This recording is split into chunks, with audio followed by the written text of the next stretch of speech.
Hey guys, welcome to Data Studios. In today's tutorial, I'm going to show you how to sign out from your Play Store. So let's begin the video.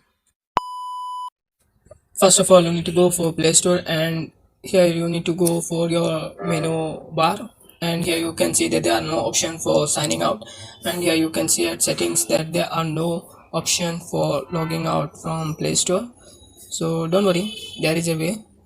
You need to go for settings, and in here you need to scroll down below, then you can see the option named sync. I need to tap that, and here you need to go for Google, and here you can see the Gmail account which has linked up with my Play Store, and here you can see the mark point, and you need to tap that, and here you can see the option named remove account, and you need to click that, and here the statement says removing this account will delete all of its messages, contacts, and other data from the phone, and you need to continue with remove account.